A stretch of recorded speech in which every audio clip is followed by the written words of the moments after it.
पागल राजा। राजा की सवारी शमशान के पास से जा रही थी। तभी उन्होंने देखा एक भिखारी सा आदमी शमशान के बाहर बैठा है।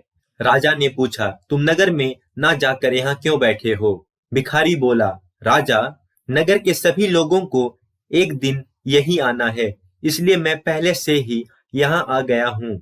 राजा बोला, तू तो पागल है, जब तेरी बारी आएगी लोग तुझे अपने आप ही यहाँ ले आएंगे। भिखारी बोला, तुमको भी यही आना है, एक ना एक दिन। राजा बोला, तुम तो वास्तव में घोर पागल हो। ये मेरी मूल्यवान छड़ी है, इसमें हीरे, मोती, पन्ने आदि जड़े हुए हैं। इसे रख लो अपने पास, और अगर किसी को देनी हो तो ऐसे आदमी को देना जो तुमसे भी ज्यादा पागल हो।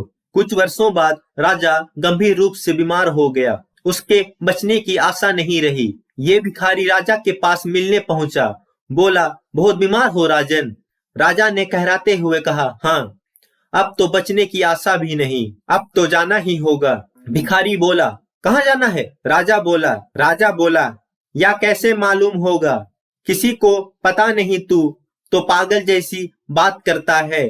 भिखारी बोला, कोई सामान तो भेजा दिया होगा, अपने मंत्री या सचिव को वहां भेज दिया होगा प्रबंध के लिए। राजा बोला, तुम वही पागल के पागल हो, ये सब कुछ कैसे हो सकता है? भिखारी बोला, वहां चावल, आटा, दाल आदि भेज देते, सवारी के लिए कोई मोटर बग्गी, घोड़ा भेज देते। राजा ने चिल्लाकर कहा, अरे पागल, मैं जहाँ जा रहा हूँ वहाँ कुछ भी नहीं भेजा जा सकता। भिखारी बोला, तो राजन, इस छड़ी को तुम संभालो, क्योंकि तुम सबसे ज्यादा पागल हो। तुम्हें पता था कि ये सब तुम्हारे साथ नहीं जाएगा, तो भी तुम यह सब कुछ इकट्ठा क्यों करते रहे? ये हाल राजा का ही नहीं, अधिकांश लोगों का भी यही हाल है।